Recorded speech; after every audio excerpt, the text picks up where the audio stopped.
안녕하세요 여러분. 생생법률쇼 진행을 맡은 임주혜입니다. 법과 친해지는 제일 좋은 방법 생생법률쇼. 오늘도 크고 작은 법률 문제로 어려움을 겪고 있는 여러분들을 위한 법률 상담은 물론이고요. 세상을 들썩이게 하는 이슈들을 법적으로 풀어보는 시사법률 토크까지 준비되어 있습니다. 법과 관련해 궁금한 내용이 있으신 분들은 상담전화 02557-8295번으로 연락 주시거나 법률방송 홈페이지에 접속하신 후 법률상담에 문의 남겨주세요. 그리고 지금 아래 하단으로 나가는 lawshow.lawtv.kr 메일로도 상담 문의 받고 있습니다. 각 분야 전문 변호사가 무료로 성심성의껏 상담해 드리니까요. 많은 참여 부탁드립니다. 지금 이 방송은 유튜브를 통해서도 실시간으로 함께 방송되고 있으니까요. 많은 시청 부탁드리고 유튜브를 통한 소통의 창구도 활짝 열어두겠습니다. 그럼 오늘 도움 주실 변호사님 소개해드리겠습니다. 법무법인 코리아의 김희성 변호사 자리하셨습니다. 변호사님 어서 오세요. 네, 안녕하세요. 네, 안녕하세요. 김희성 변호사입니다. 네, 변호사님 오늘도 억울하고 답답한 분들에게 명쾌, 상쾌, 통쾌한 상담, 유익한 상담 말씀 부탁드리겠습니다. 네. 그럼 오늘 접수된 상담 내용들 저와 함께 미리 만나보시죠. 미리 보는 법률 상담입니다. 팔목 잡았다고 폭행 신고, 내 아내의 충격적인 과거, 19시간의 기다림, 친구와의 동거 그 후까지 오늘도 정말 다양한 분야의 상담들이 접수가 되어 있네요. 잠시 후 김희성 변호사님과 함께 속 시원한 해결책 하나하나 찾아보도록 할 테니까요. 시청자 여러분들도 어떤 해결책들이 제시가 될지 기대 부탁드립니다. 여러분들은 지금 생생법률쇼 함께하고 계십니다. 쉽사리 해결되지 않는 법률 문제를 끌어안고 있다면 지금 생생법률쇼와 함께하시죠. 법률 고민이 해결되는 가장 쉬운 방법을 소개해드릴게요. 첫째, 02557-8295로 전화를 한다. 둘째, 법률방송 홈페이지에 접속해서 법률상담 게시판에 문의를 남긴다. 셋째, 지금 화면에 나오고 있는 이메일 주소로 사연과 연락처를 보낸다. 생생법률쇼가 자랑하는 각 분야의 전문 변호사가 여러분의 더부룩한 속을 뻥 뚫어드립니다. 속 시원한 스파클링 법률 상담 프로그램 생생법률쇼 지금 바로 전화주세요.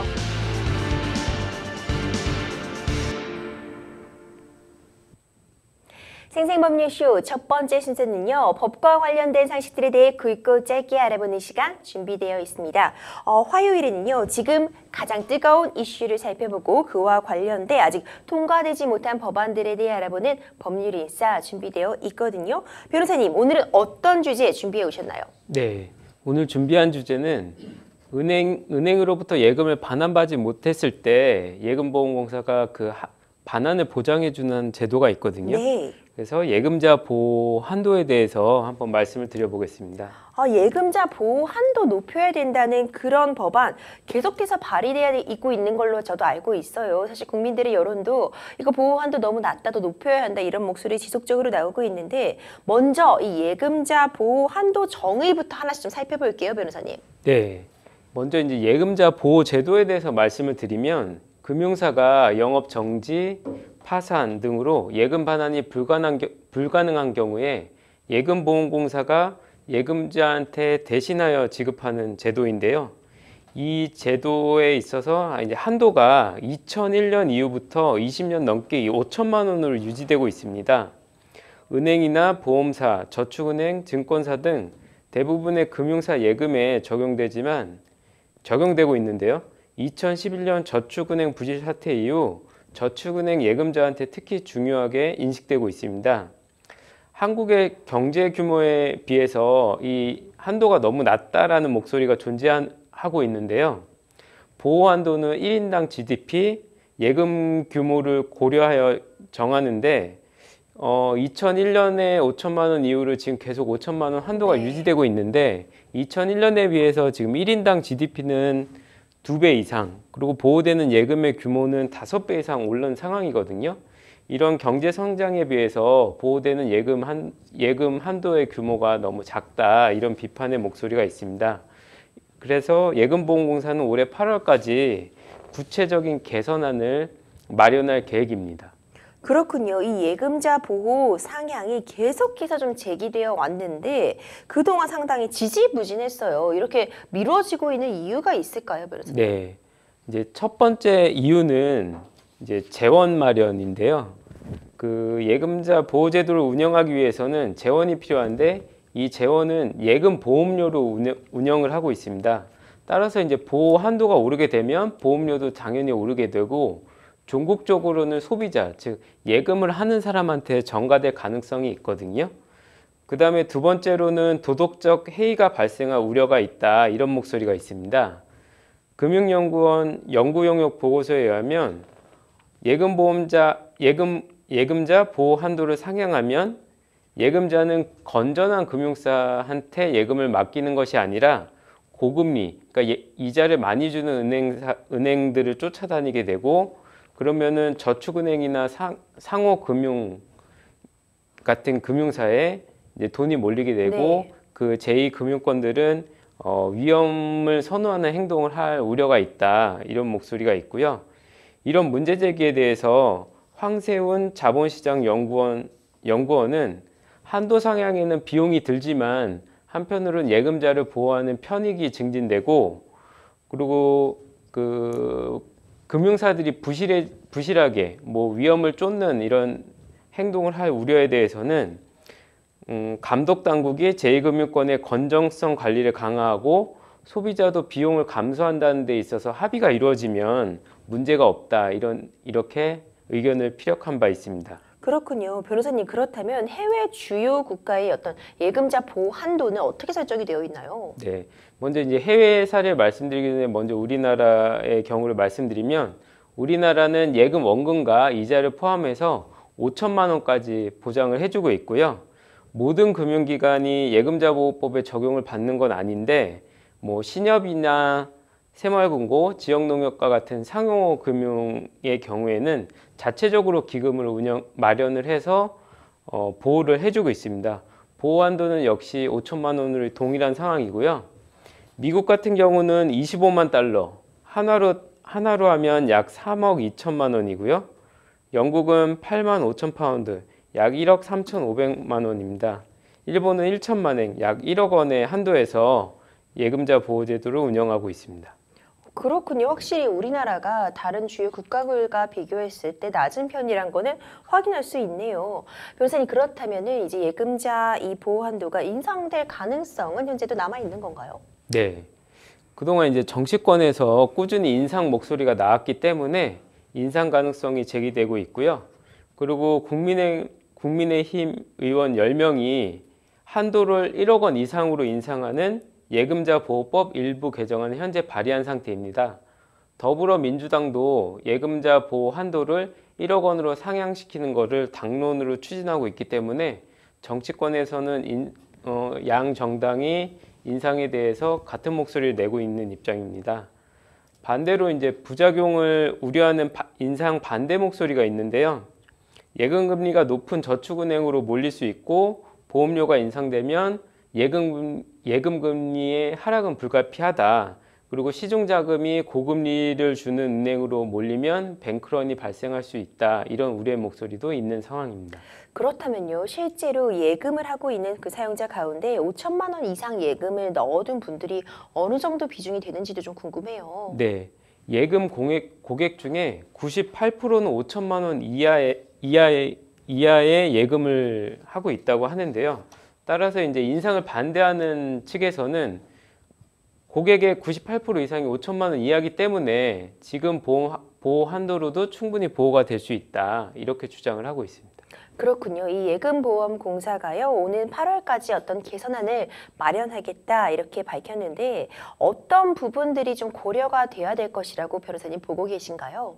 네, 금융당국도 이제 8월 말까지 전반적인 개선책을 발표할 예정인데요.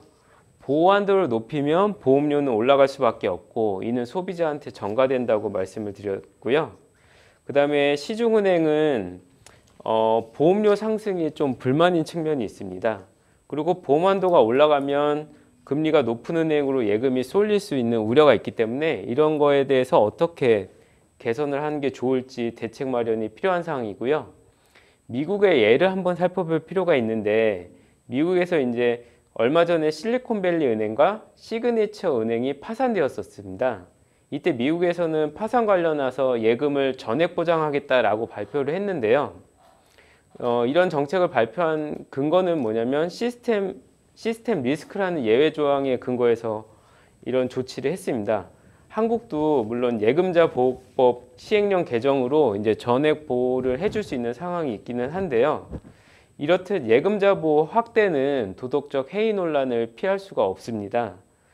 미국에서는 예금 전액 보호 조치를 해주면서 그 전에는 이제 그 시스템 리스크가 없는 은행이다라는 이유로 규제를 완화해 줬는데 이제 그런 사건이 터지자 시스템 리스크라고 보고 전액을 보호해주는 그런 입장으로 바뀌었는데요. 이런 양 입장이 모순된다라는 비판을 많이 받고 있습니다. 그래서 또한 이렇게 예금자 보호제도를 상향해주면 또 소수만을 위한 혈세 투입이 아니냐 이런 논란까지도 제기될 우려가 있기 때문에 이런 점들을 모두 고려해서 논란을 불식시킬 수 있는 대책이 마련돼야 될 것으로 보입니다. 그렇군요. 올해만 벌써 법안이 8건이나 지금 상정이 되고 특히 실리콘밸리 은행, 이제 SVB 파산 사태 이후에 이 한도 상향에 대한 공감대가 좀 형성이 되고 있는 상황인 것 같습니다. 예금자 보호 한도 이 확대, 장단점이 또 극명하게 존재하고 있는 만큼요. 좀 심도 깊은 논의가 선행되기를 기대해 보겠습니다. 지금부터는요. 생생법률쇼가 자랑하는 성심성의 전화 상담 이어가 보겠습니다. 전화 바로 연결할게요. 상담자님 여보세요? 여보세요? 네, 안녕하세요. 여기는 생생법률쇼입니다. 예. 네, 어떤 점 궁금해서 전화 주셨을까요? 제가 지금 불미스러운 대화를 나누다가 네. 상대방이 제 기회가 되고 욕을 해요. 네. 그래서 이제 순간적으로 그 사람의 그 오른팔 알통 있는 부분을 왼손으로 잡았거든요. 네. 그런데 그게 이제 폭력으로 고소가 된 건이에요. 네, 상대방이 폭행으로 이제 신고를 고소를 제가 하셨군요. 폭행으로. 네네네. 그런데 이제 사람들한테 하도 어이가 없어서 그걸 물어봤더니 그 사람이 내가 그렇게 행동을 하게끔 유발한 행위다라고 얘기를 하더라고요. 네네. 그 전에 이제 무슨 사연으로 이제 그 사람을 만났는지 그것까지도 설명을 드릴까요? 네네. 성경 주세요, 상담자님. 잠시만요. 네네. 네, 지금 정리해보자면은 상대방과 좀 실랑이를 하던 중에 그 사람이 이제 우리 상담자님 귀에다 대고 욕설을 네. 하다 보니까 좀 욱하시는 마음에 상대방 팔을 이렇게 잡았는데 이게 지금 폭행으로 경찰서에 고소 신고가 들어간 그런 상황까지 들었거든요. 네. 지금 과연 그렇죠. 어떤 상황에서 우리 상담자님이 이 사람과 실강이를 붙게 될 것인지 그 부분도 확인을 하면은 네. 좀 상황을 이해하는 도움이 될 것 같아요. 저는 이제 제 형님이 교통사고를 당했어요. 네. 그래서 이제 저희 형님의 그 합의금을 그쪽 보험사로부터 이제 조율하는 과정에서 네네. 상대방은 이제 뭐 얼마 이상은 못 주겠다. 네. 저는 이제 제 형님의 위자료를 이러이러하니까 얼마를 달라고 이제 요구하는 그런 상황이었는데, 네. 그동안에는 전화로 이제 통화를 하다가, 네네. 그날은 이제 6월 7일 날은 직접 만나게 됐어요. 네. 만나서 이제 대화를 나눈 과정에서 이제 저도 좀 실수를 그 사람한테 이제 한 건 인정을 하는데, 네. 제 기회가 되고 이제 욕을 해서 제가 순간적으로 이제, 반사, 해가지고 그 사람 팔을 잡은 건이죠. 네, 일단 상담자님 저희가 내용은 김선 변호사님 함께 다 들으셨고요. 결국 실강이가 벌어지셔가지고 상대방이 폭행으로 고소를 했고 어떤 네. 상대방 쪽에서 뭐 합의금 내지는 뭐 그런 보상 합의나 뭐 이런 부분을 지금 논의를 하고 계신 상황인가요? 네, 근데 이제 그쪽에서 그 일이 벌어진 그 다음 날 네, 저희 형님한테 이제 전화가 왔어요. 네, 그러면서 저희 형님한테 지급돼야 될 금액이 저희 쪽에 그 추산은 한 300 정도를 요구를 하는데 네, 그쪽에서는 이제 이 일이 터지기 전에 한 200까지는 얘기를 했었거든요. 네네, 그런데 이 일이 터지고 난 다음에 제 건을 고소를 취하해주고 저희 형님한테 100만 원만 주겠다고 이렇게 얘기를 하더라고요. 그렇게 이제 다른 사건이지만 이번 또 예. 폭행 사건 보험사 직원과 같이 폭행 사건이라고 저쪽에서 주장하는 그런 부분이 있었으니 형님의 교통사고 합의금을 일부 이제 상기해서 적게 지급하겠다 이렇게 나오고 있는 상황이란 말씀이시죠. 그렇죠. 예, 예. 네, 지금 내용 김희성 변호사님 함께 들으셨으니까요. 이 상황 좀 어떻게 법적으로 해결해 볼 수 있을지 차근차근 알아보도록 하겠습니다. 바로 연결해 드릴게요. 예. 네네, 안녕하세요. 예, 안녕하세요. 혹시 이제 고소를 지금 당하셨다고 했는데 고소장은 열람을 해보셨나요? 제가 그 경찰서에 가서 예. 9일날, 그러니까 6월 7일날 발생이 됐는데 8일, 9일, 9일날 예. 오전에 가서 조사를 받았거든요. 그럼 그러면 지금 피의자 조사를 받으셨다는 말씀이시죠? 예, 거기까지 이제 진행된 상태고 그 이후 다른 사항에 대해서는 지금 전혀 모르고 있고요. 혹시 조사를 받기 전에 고소장을 보고 가셨어요? 고소장은 아니, 확인 안 하셨어요? 경찰서에서 전화가 와서 받습니다. 아니, 근데 이제 조사를 받기 전에 고소장이 접수가 됐을 거잖아요. 예. 보통은 조사를 받기 전에 고소장을 한번 보고 가거든요. 근데 고소장은 확인을 안 하셨어요? 일단 그쪽에서 이제 지구대에다가 고소장을 썼고 네, 지구대에서 경찰서로 넘겼다고 하니까 네. 저는 그대로 믿고 이제 경찰서에 가서 조사를 예. 받은 거죠. 알겠습니다. 그러면 조사를 받으셨을 때 지금 상담자께서 말씀하신 이 사안의 내용이 예. 경찰에서 조사받았을 때 경찰이 알고 있는 내용과 동일한가요? 요 앞전에 그 뭐 합의금 조율하는 과정에서 좀 네. 시간이 됐다든가 이런 얘기는 거기서 제가 조사받을 때 얘기를 안 하고요. 그날 그날 있었던 얘기만 그냥 했어요. 그럼 그 앞에 왜 그런 사건이 발생했는지는 경찰이 네. 묻지는 않았나요? 지금 기억이 안 납니다. 기억이 안 나세요? 예. 혹시 그 귀에 대고 욕을 했다고 그러셨는데 욕을 할 때 예. 주위에 다른 사람들이 있었나요? 제 앞에 친구가 있었는데 한 명이 네. 제 귀에다 대고 하니까 뭐 무슨 일이 됐는지 못 들었어요? 예. 네. 그다음에 이제 합의금 조작을 말씀하셨는데 그거는 아까 이제 그 고소를 취하는 대신에 합의금을 좀 낮추려고 하는 거에 대해서 말씀을 하신 건가요? 예, 저희 형님 거. 예. 그러니까 형님이 그쪽 보험사로부터 얼마의 돈을 받아야 되는데 예.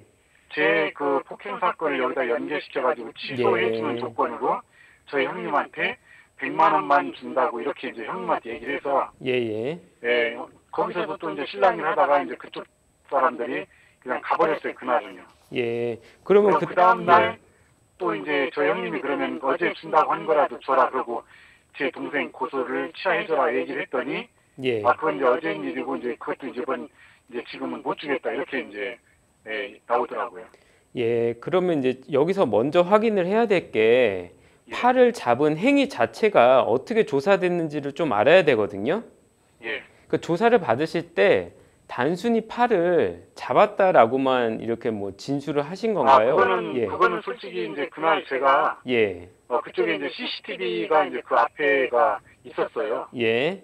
어제 가서 보니까 그게 다 나오더라고요. 예. 그런데 이제 그 친구도 나한테 접근해가지고 얘기할 때 저의 왼팔을 잡은 게 나오는데 네. 그거는 이제 뭐 이미 벌써 6월 7일이었고 오늘이 이제 12일이 13일이니까 예. 뭐 같이 뭐 맞고 살 수는 없는 상황이라고 얘기를 해서 예. 일단 그날 조사받은 것만 지금 질문하신 것만 답변해드리면 그 친구가 이제 실갱이를 하다가 내 옆으로 와가지고 네.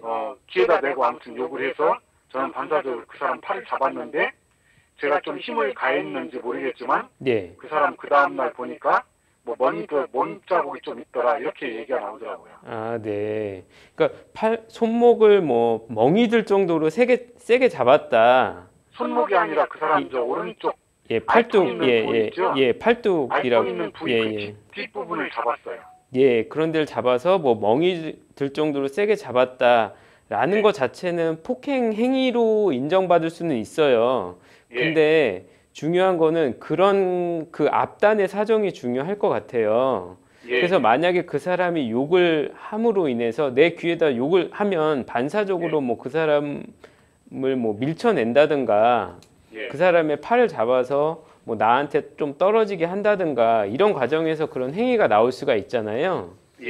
그런 과정에서 이런 행위가 벌어진 거라면 예. 폭행의 고의성이 부정될 여지가 있거든요. 아, 예, 예. 예, 그래서 저도 폭행, 그래서 그 부분을 이제 경찰 그 조사받는 과정에서 얘기는 했거든요. 어떻게 아니 저기 대한민국의 일반 그 법인 보험회사 직원이 예, 어떻게 그 저기 민원인이 이제 제가 의인받아서 이제 얘기를 했지만 민원인한테 욕을 할 수가 있나? 예, 그 부분을 얘기를 했었죠. CCTV를 보셨다고 하셨잖아요. 예, 그때 그 사람의 팔을 잡을 때 예, 그 앞단에 이제 그 사람이 다가와서 귀에다 대고 귓속말 욕을 하는 장면까지도 포착이 돼 있는 거죠. 예, 다 있습니다. 그러니까 그 직후에 욕을 하는 행위를 했기 때문에 그 사람의 팔을 잡았다라는 게 예, 그 CCTV를 보면 좀 드러나나요? 그런 예, 전체적인 사정이. 예. 예. 그러면 이제 음성은 거기 그쵸. 저장이 안 나오더라고요. 예. 음성은 당연히 이제 녹음이 안 되는데요. 예, 이제 그 대화를 하는 와중에 뭐 그 사람이 뭐 욕을 한 것 자체는 녹음이 안 돼 있지만 예, 그 사람이 다가와서 내 귀에다 대고 어떤 얘기를 하는 행위 자체는 이제 녹화가 된 거니까요. 예, 예, 예. 예. 그래서 이제 그런 과정에서 그걸 제지하는 과정에서 내가 팔을 잡을 수밖에 없었다라는 거를 예, 주장을 하신다면 예. 이제 방어 행위로 인정될 수도 있어요. 아, 그래서 예, 이제 폭행의 고의가 부정되거나 또는 뭐 예. 정당방위로 주장을 가능할 수 있거든요. 그러면은 경찰서에서 조사받은 게 이제 검찰로 넘어가면 그때 이제 그 검찰에다 제가 그 이의제기를 해야 되나요? 아니요, 그것보다는 지금 경찰 단계에 있을 때 조사를 예. 받고 나셨지만 예. 내가 그 의견서라는 걸 낼 수가 있거든요. 만약에 변호사를 경찰서에다가요? 변호사를 예. 선임하면 변호인 의견서란 거를 내요.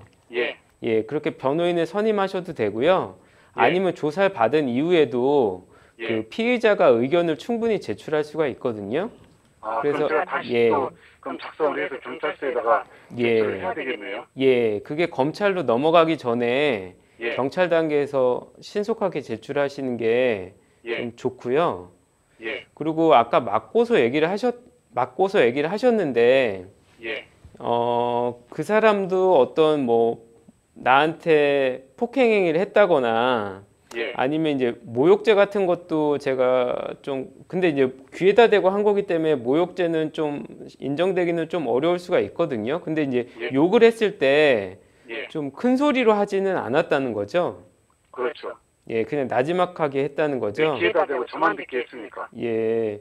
아, 그런 상황이라면 좀 그 사람의 귀에다 대고 한 행위가 모욕죄나 뭐 폭행죄가 해당할 여지는 좀 적기는 하네요.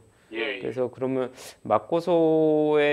맞고소를 고려하시는 것보다는 예. 그런 행위가 이루어진 그 사정을 좀 어필을 하시는 게 좋을 것 같아요.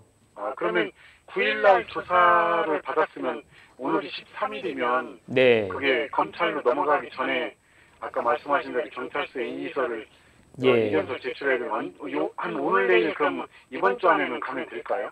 예. 뭐 당장 뭐 다음 주에 그렇게 빨리 넘어갈 것 같지는 않은데 예, 그래도 이제 조사를 받으신 지 지금 며칠이 지났으니까 그래도 예. 이번 주 안으로 의견서를 예. 좀 제출을 하시는 게 예, 좋을 것 같아요. 왜냐하면 어떤 내가 새로운 주장을 하면 또 경찰이 그거에 대해서도 또 조사를 해야 되잖아요. 예, 예. 예, 뭐 경우에 아, 따라서는 그렇겠죠. 뭐 예. 대지를 할 수도 있고요. 고소인하고 대지를 할 수도 있고 이게 새로운 추가적인 조사가 필요할 수 있으니까 예. 최대한 빨리 의견을 제출하시는 게 좋을 것 같습니다. 예. 아, 그럼 예. 그 담당 경찰관한테 그 제출 그렇죠. 해야 되나요? 네, 예, 그렇죠. 거기 예. 조사받은 담당 경찰한테 제출하시면 되십니다. 예, 알겠습니다. 네, 상담자님 예. 충분히 답변 되셨을까요? 예, 감사합니다. 네, 연락 주셔서 감사합니다. 잘 해결되시기 예, 고맙습니다. 바랄게요. 예. 네, 변호사님 여러 가지 네. 포인트 좀 지적해 주셨어요. 사실 네. 이렇게 의도치 않게 또 실강이를 벌이다 보면 감정이 격해지면서 네. 이렇게 폭력 사건을 휘말리게 되시는 일이 사실 종종 발생하고 네. 행생법률수에서도 관련된 내용 상담 문의 주시는 분들 참 많거든요. 네. 마지막으로 우리 전화 주신 상담자님께 도움될 만한 그런 법률 팁 전수 부탁드릴게요. 네. 아까 이제 그 폭행죄가 되려면 폭행 행위가 먼저 성립을 해야 되는데 폭행행위는 이제 유형력의 행사거든요. 그렇기 때문에 이제 폭행행위 자체는 상당히 우리가 생각하는 것보다 범위가 넓게 성립이 될 수가 있어요. 그렇기 때문에 만약에 폭행행위가 인정되는 경우라면 폭행행위가 이루어진 경위를 좀 잘 어필을 하셔야 되고요. 그래서 폭행의 고의를 부정하거나 아니면 내가 정당방위 측면에서 어떤 상대방의 어떤 행위를 제지하기 위한 측면에서 불가피하게 이런 행위가 이루어졌다. 이런 측면에서 방어를 하시는 게 좋을 것 같고, 또 단순 폭행 같은 경우에는 내가 이제 방어하기가 어렵다. 그러면 단순 폭행 같은 경우는 합의를 하면 처벌을 면할 수 있거든요. 그래서 이제 만약에 기소가 되어서 합의를 해야 될 상황이라면 1심 판결이 선고되기 전까지 합의를 하시면 처벌을 면할 수 있다라는 점도 알아두시면 좋을 것 같습니다. 네, 변호사님 말씀 주신 그런 포인트들 잘 또 활용하셔서요. 좀 원만하게 합의하실 수 있기를 좀 기대해 보겠습니다. 여러분들은 지금 생생법률쇼 함께하고 계십니다. 쉽사리 해결되지 않는 법률 문제를 끌어안고 있다면 지금 생생법률쇼와 함께하시죠. 법률 고민이 해결되는 가장 쉬운 방법을 소개해 드릴게요. 첫째, 02-557-8295로 전화를 한다. 둘째, 법률방송 홈페이지에 접속해서 법률상담 게시판에 문의를 남긴다. 셋째, 지금 화면에 나오고 있는 이메일 주소로 사연과 연락처를 보낸다. 생생법률쇼가 자랑하는 각 분야의 전문 변호사가 여러분의 더부룩한 속을 뻥 뚫어드립니다. 속 시원한 스파클링 법률 상담 프로그램 생생법률쇼, 지금 바로 전화주세요.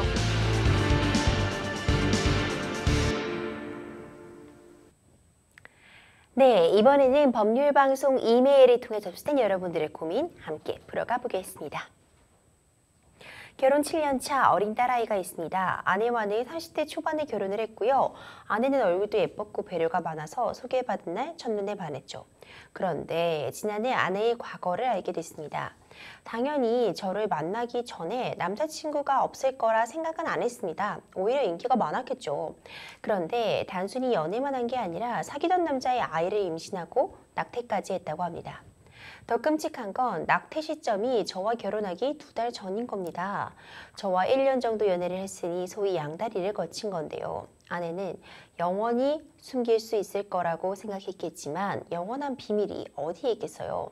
아내 친구가 제 친구와 결혼을 했고 그 말이 제 귀까지 들어온 겁니다. 아내 친구의 말이 그 남자와 사귀고 임신까지 해서 저와 결혼을 할 거라고는 상상도 못했다고 합니다. 그 사실을 알고 나서 아내에게 느끼는 배신감은 이루 말할 수가 없습니다. 낙태와 양다리, 아내의 과거로 매일 부부싸움을 하고 아내는 전혀 사실이 아니라고 펄쩍 뛰는 상황입니다. 그러면서 거짓말을 한 친구 부부를 고소하겠다고 하는데요. 어린 딸아이를 위해서라도 과거는 과거일 뿐이라고 생각하려 해도 잘 안 됩니다. 낙태가 거짓말이라고 하더라도 양다리를 걸친 건 확실하고요. 아내의 지저분한 과거도 이혼 사유가 될까요? 와, 정말 안타까운 사연이 접수가 되어 있네요. 마음고생이 정말 심하실 것 같은데, 일단 저희는 이제 남편분의 입장에서 사연을 들은 거긴 하지만요. 만약 그 사실일 경우라면 참 상황이 참 쉽지 않다 이런 생각이 듭니다. 결혼 전 아내가 양다리를 걸치고 이제 이전 남자친구의 아이를 낙태했다는 사실을 알게 되면서 갈등이 정말 눈덩이처럼 커진 그런 상황인데, 배우자님, 어쨌든 변호사님 과거잖아요. 그러니까 배우자의 과거가 현재 이 결혼에 영향을 미칠 수 있을까요? 네. 그러니까 먼저 이제 이혼 사유는 원칙적으로는 혼인 중에 발생한 사유여야 하거든요. 그렇지만 이제 혼인 전의 사유라고 하더라도 혼인을 결정한 중요한 사유에 해당하는 경우에는 이혼 사유에 해당할 수가 있습니다. 그러니까 혼인을 결정한 중요한 사유였고 혼인을 유지할 수 없는 중요한 사유임에도 불구하고 고의로 이를 속인 경우에는 이혼 사유가 될 수도 있고 경우에 따라서는 혼인 취소 사유에 해당할 수도 있습니다. 근데 이 사건 같은 경우에는 양다리를 걸쳤다라는 사실만으로는 좀 이혼 사유나 혼인 취소 사유에 해당하기는 좀 어렵다고 보이고요. 이와 달리 근데 낙태 사실은 혼인을 결정할 수 있는 또 중요한 사유에 해당할 수가 있거든요. 그렇기 때문에 낙태 사실을 고의로 숨긴 경우에는 이러한 사유에 해당할 수가 있습니다. 그런데 낙태 사실을 알리지 않은 행위가 뭐 성범죄나 불가피한 사정으로 인한 경우로 고지하지 않은 경우에 애는 좀 이혼 사유나 혼인 취소 사유로 인정되지 않을 가능성도 있지만 그런 불가피한 사정이 없음에도 불구하고 고의로 알리지 않은 것은 혼인 취소 사유나 이혼 사유에 해당할 수 있다고 생각이 됩니다. 지금 아내는 억울하다 그런 입장을 보이고 있는 상황이죠. 친구 부부 이렇게 말을 전한 친구 부부를 고소하겠다 이렇게 밝히고 있는데 물론 이 친구 부부가 거짓말을 했을 가능성도 충분히 있습니다. 그렇다면은 어쨌든 사실이든 거짓이든 이 부분 사실 굉장히 큰 문제를 일으킨 거잖아요. 네. 실제로 이 아내분이 친구 부부에게 어떤 고소를 진행할 수 있는 그런 사안이 있을까요? 네, 지금 이 사실 자체를 전달한 것은 명예훼손에 해당할 수가 있는데요. 그러니까 이게 사실이든 만약에 허위 사실이든 둘 다 이제 명예훼손죄에 해당할 수가 있습니다. 그러면 여기서 이제 쟁점이 또 하나 될 수 있는 거는 명예훼손죄가 되려면은 공연성이 인정이 돼야 되는데요. 여러 사람한테 얘기를 한 게 아니라 한 명한테 얘기를 한 게 이렇게 점차 이제 흘러들어서 내 귀에까지 들어온 상황이잖아요. 그럼 공연성 중에 1인한테만 말했을 경우에는 이제 전파 가능성이 인정돼야 공연성이 인정될 수가 있는데요. 그러니까 먼저 아내가 자기 남편한테 얘기한 경우는 남편이 이러한 사실을 뭐 밖에다 얘기할 수 있는 가능성은 충분히 인정될 수 있잖아요. 네. 따라서 아내의 친구가 자기 남편한테 얘기한 거는 전파 가능성이 인정될 여지가 있다고 봅니다. 그런데 그 남편이 이 상담자한테 얘기한 거는 좀 전파 가능성이 부정될 여지가 좀 높아 보여요. 왜냐하면 이 상담자한테 얘기를 한 거는 상담자 입장에서는 되게 좀 남한테 밝히기 어려운 사실이잖아요. 그래서 이런 경우에는 전파 가능성이 없다고 보아서 그 남편한테 얘기한 행위 자체는 명예훼손죄가 인정되지 않을 가능성이 있습니다. 그렇군요. 사실 사귀는 사이에 과거 중요하지 않다고 해도 적어도 배우자가 될 사람에게 어쨌든 숨기는 부분은 없는 게 좋은 거잖아요. 결혼 전 상대방에게 적어도 이런 사실을 숨기고 결혼했다면 법적으로도 이혼을 하는 데 있어서 어떤 이유가 될 수 있다. 이런 포인트들이 있을까요, 변호사님? 네. 그러니까 일반적인 기준은 혼인을 결정하는데 중요한 요소였는지를 기준으로 판단을 해봐야 되는데요.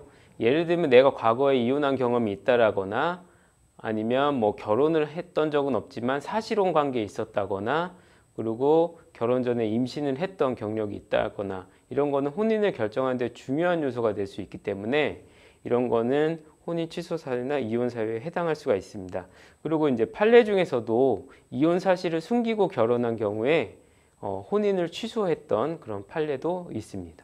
그렇군요. 왜 흔히 우리가 뭐 드라마에서도 자주 등장하고요. 사기 결혼이다 네. 이런 말 많이 나오잖아요.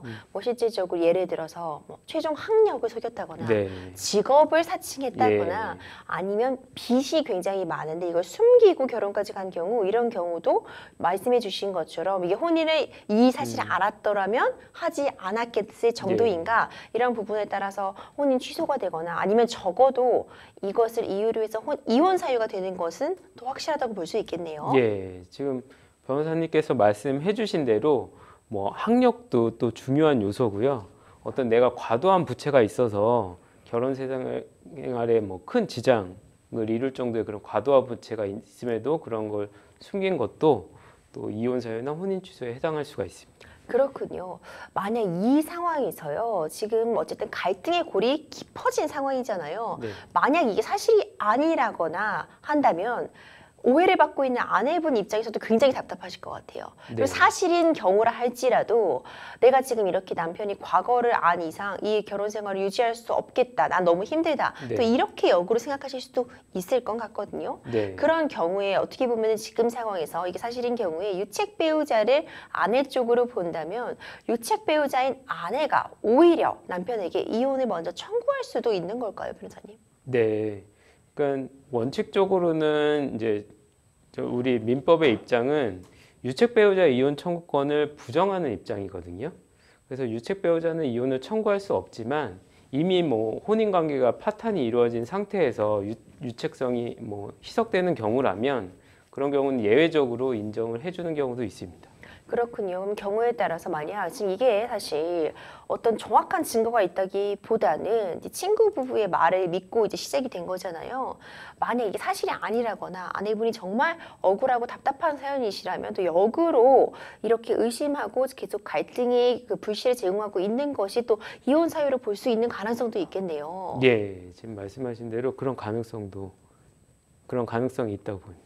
네, 참 이 가정 문제라는 것이 참 해결하기 어려운 것 같아요. 법적으로 딱 정해진 게 있기보다는 그래서 결국 이게 혼인을 계속하기 어려운 중대한 사유에 해당하는가 또 이제 누가 이 갈등의 단초를 제공했느냐 이런 부분이 참 딱 갈라내기가 쉽지 않다는 생각이 드는데요.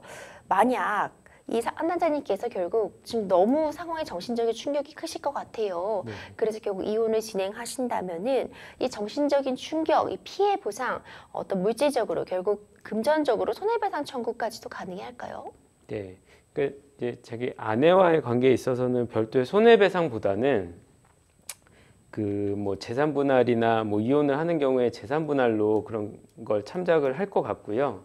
뭐 유포한 친구에 대해서 뭐 위자료 청구를 하겠다 뭐 이럴 수도 있는데 이런 경우는 그 유포 사실 자체로 혼인이 파탄된 경우라고 보기는 어렵잖아요. 네. 그 낙태 사실 자체로 파탄된 것이기 때문에 이런 경우는 좀 손해배상이 인과관계가 부정이 되어서 손해배상을 좀 인정하기 어려울 것으로 보입니다. 네, 마지막으로 지금 아내의 과거로 정말 힘든 시간 보내고 계실 것 같은데 우리 상담자님께 도움이 될 만한 그런 네. 법적인 조언 정리 부탁드릴게요. 네, 여기 상담 그래도 좀 그런 내용이 나오는데요. 그 아이에 대한 걱정 때문에 이혼을 해야 되나 고민을 많이 하시는 것 같아요. 근데 이제 사실 이런 낙태 사실을 숨겼다라는 거에 대한 좀 그 배신감과 그런 거에 지금 회복을 하기 어려운 상황처럼 보이는데 이런 경우에는 좀 이혼에 대한 가능성이 좀 높아 보이기 때문에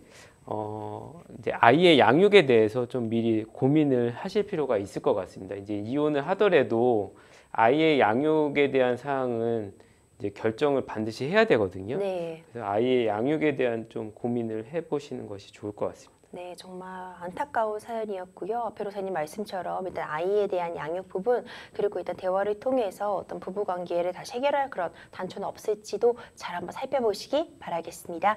계속해서 다음 상담 이어가겠습니다. 법률방송 홈페이지에 접수된 여러분들의 고민 함께 풀어가 볼게요. 오랜만에 해외로 여행을 다녀왔습니다. 4박 5일간의 여행을 마치고 새벽 1시경 비행기를 타고 돌아올 때였는데요. 항공사에서 출발 시간이 다 되어서 갑자기 1시 30분에 출발한다고 안내를 하더니 다음 출발 시간까지도 별다른 설명조차 없었습니다. 언제 출발할지 모르는 상황에서 2시간이 되도록 공항에 방치되어 있다가 승객 중 일부가 제대로 설명해달라고 항의를 하자 비로소 항공사에서 기체 결함으로 점검 중이며 점검이 완료되면 탑승한다고 40분은 더 대기해야 한다고 안내를 했습니다. 하지만 이후로도 기다림은 계속됐고 항공사에서는 뒤늦게 물과 담요를 제공했지만 승객들은 공항에서 6시간이 넘는 시간을 버텨야 했습니다. 이후 결항은 확정되었고 뜬 눈으로 밤을 새고 근처 호텔에 도착한 시간이 오전 11시였습니다. 그리고 같은 날 오후에 대체 항공편이 제공된다고 해서 다시 출국 수속을 진행했는데요.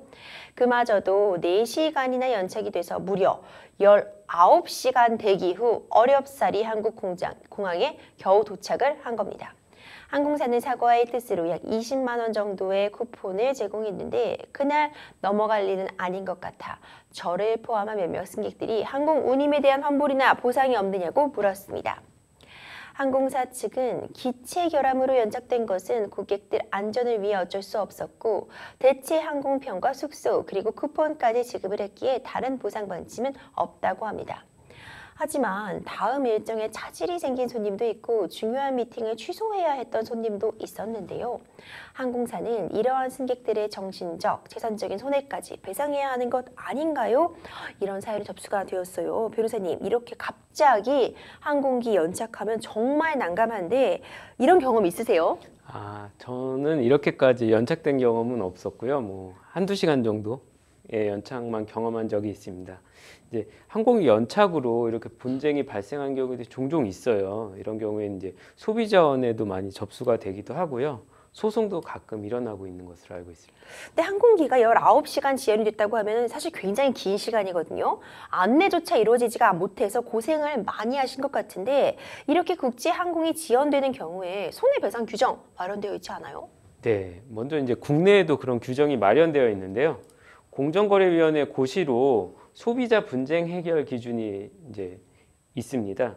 여기에 보면 국제 여객 운송의 경우 운송에 지연이 했을 때 그 배상하는 기준이 나와 있는데요. 예를 들어 2시간에서 4시간 이내 운송 지연이라면 그 지연된 구간의 운임의 10%를 배상하는 걸로, 그리고 4시간 이상 12시간 이내라면 20% 배상, 12시간 초과하는 경우에는 30%를 배상하라는 이런 기준이 있습니다.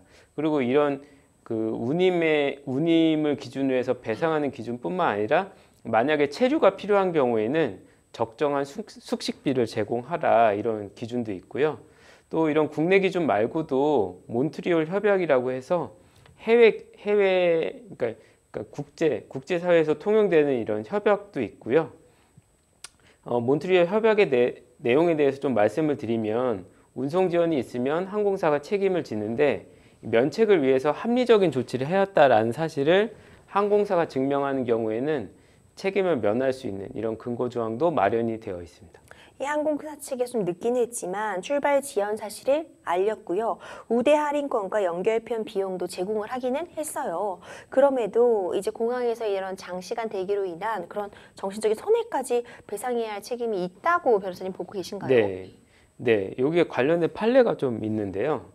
한 8시간 18분 정도 지연돼서 출발한 사례에 있어서 법원은 항공사 측에서 항공기 출발이 지연된다는 사실을 알고도 고지하지 않아서 다른 대체 항공편을 이용할 수 없게 만든 이런 케이스에서 원고들에게 각 30만 원씩의 위자료를 인정한 사례가 있습니다. 그리고 유사한 사례로서 5시간 넘게 연착된 경우에 있어서도 위자료 30만 원을 인정한 사례가 있습니다. 그렇군요. 그렇다면 중요한 미팅이 취소되고 또 재산적인 손해 이런 부분에 대해서는 좀 어떻게 보고 계세요? 네.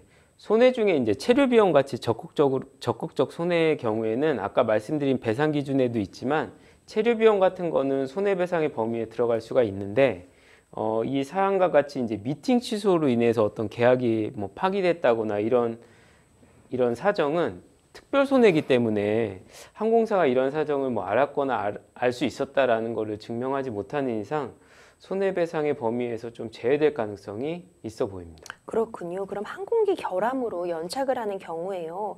이에 대한 책임을 좀 면할 수 있는 예외 상황 같은 게 있을까요? 네, 아까 이제 몬트리올 협약을 좀 말씀을 드렸었는데요. 우리나라가 그 몬트리올 협약에 당사국으로 가입이 되어 있거든요. 그렇기 때문에 이제 국내법에 우선하여서 몬트리올 협약이 적용이 됩니다. 그래서 몬트리올 협약 제19조에 의하면 운송인은 항공 지연으로 인한 손해배상 책임을 지는데, 그럼에도 불구하고 운송인이 항공사 측에 손해를 피하기 위한 합리적 조치를 모두 다했다라는 사정을 인정하면 책임을 지지 않는다라고 규정이 되어 있습니다. 그래서 결국 책임을 면할 수 있는 예외 사유에 해당하는지 여부는 몬트리올 협약 19조 단서에 면책 사유에 해당하는지를 살펴봐야 되는데요. 만약에 항공사 측에서는 항공기 결함을 쉽게 알 수 없는 거기 때문에 매뉴얼대로 제대로 정비를 하였고, 그럼에도 불구하고 항공기에 결함이 발생한 경우에는 면책이 인정될 가능성이 높습니다. 그렇군요. 마지막으로 우리 상담자님께 조언 한 말씀 해주신다면요. 네, 그러니까 아까 위자료 사례도 말씀드렸지만 위자료 액수가 되게 미미해요. 적은 금액이기 때문에 이거 갖고 소송을 하기도 참 애매하거든요. 네. 그런 경우에는 좀 그 탑승객들이 좀 집단으로 소송을 해서 적은 위자료지만 이렇게 받는 것이 좀 더 수월해 보이고요. 이렇게 집단 소송이 좀 어려운 경우에 개인적으로 해결하고자 하는 경우에는 소비자 보호원의 분쟁 조정을 신청하셔서 조정으로 좀 보상을 받으시는 게 좀 간편한 방법일 수 있겠습니다. 네, 변호사님 조언 주신 것처럼 좀 집단적으로 움직여 보시거나 소비자 분쟁 해결 기준 따라서 어떤 조정으로 좀 가보시는 것도 대안이 될 수 있을 것 같네요. 계속해서 다음 상담 이어가겠습니다. 법률방송 이메일을 통해 접수된 여러분들의 고민 함께 풀어가 보겠습니다. 올해 3월까지 1년 정도 친구와 같이 살았습니다. 제가 투룸에서 혼자 살다 보니 집 근처에 회사가 있던 친구가 생활비를 반반씩 부담하기로 하고 함께 산 건데요. 같이 살고 5개월 정도 지났을 때 친구가 회사를 그만뒀어요. 이후 월세며 생활비를 다 제가 냈습니다. 물론 보증금도 제가 낸 상황이었죠. 또 친구에게 통신요금과 카드값도 여러 번 빌려주었고 친구가 다시 취직을 하면 갚기로 했는데 재취업을 한 곳이 같이 살던 집과 거리가 멀다 보니 나가게 됐어요. 친구가 나가고 다시 일한 지 2달 정도 됐을 때 돈을 갚으라고 조심스럽게 말했습니다. 그러자 빌려줬던 통신요금과 카드값은 돌려주려고 하지만 월세나 생활비 등은 줄 수 없다고 하는 겁니다. 회사를 그만두고 구직 활동을 하는 동안 본인이 집안일을 거의 다 했기 때문이라 하는데 당시 빨래나 청소 등을 그 친구가 주로 하긴 했지만 저도 안 한 건 아닌데 갑자기 이러니 황당합니다.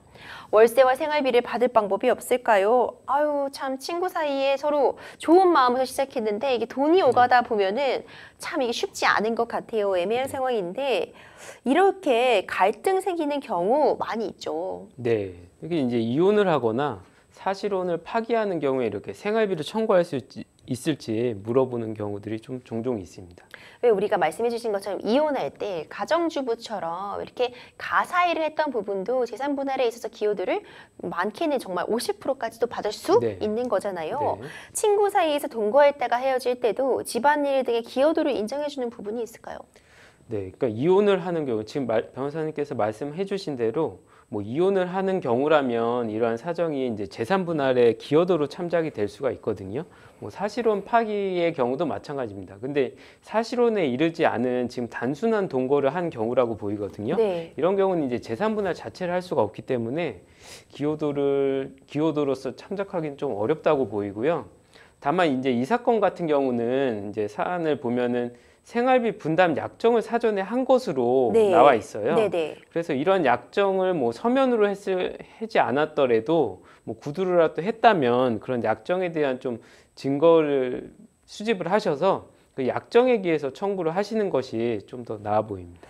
변호사님 그럼 보증금은 어떨까요? 보증금도 상담자님만 부담하신 상황이라 이 부분도 좀 억울하실 것 같거든요. 네, 뭐 보증금이란 것도 사실 보증금 상당의 이자를 내면서 이제 거기에 주거를 하는 거기 때문에 이 역시도 또 생활비로 볼 수 있을 것 같습니다. 그렇군요. 말씀해 주신 것처럼 어떤 생활비 분담 계약이 일종의 구두로라도 있었던 것 같은데 친구 관계니까 막 차용증처럼 계약서로 딱 남겨두시진 않았을 것 같은데 네. 어떻게 좀 입증할 방법이 있을까요? 네, 뭐 이 사건 같은 경우는 뭐 돌려준다고 하니까 뭐 문제가 없겠지만 대여 사실을 청구자가 증명을 해야 되거든요. 그래서 뭐 가장 대표적으로 뭐 차용증이 증거로 있으면 좋은데 만약에 차용증이 없다고 한다면 뭐 그를 뒷받침하는 뭐 문자 메시지 그리고 뭐 이자를 만약에 조금이라도 납입했다면 이자를 납입한 내역이나 아니면 돈을 넘겨줄 때 그 이체하는 메모란에 네. 또 대여라고 적는 경우들도 있거든요. 네네. 또 그런 여러 가지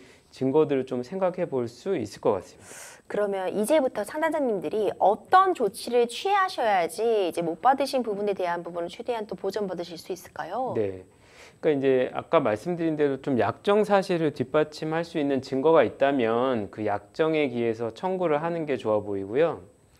만약에 그런 약정에 대한 좀 증거가 없다라고 하면 좀 소송을 하는 거는 좀 무리이기 때문에 그냥 내가 이런 너랑 이런 얘기를 했다라는 거를 뒷받침하는 어떤 뭐 대화 내용이나 이런 거를 증거로 하셔서 그리고 이제 지출한 내역도 좀 정리를 해보실 필요가 있을 네. 것 같아요.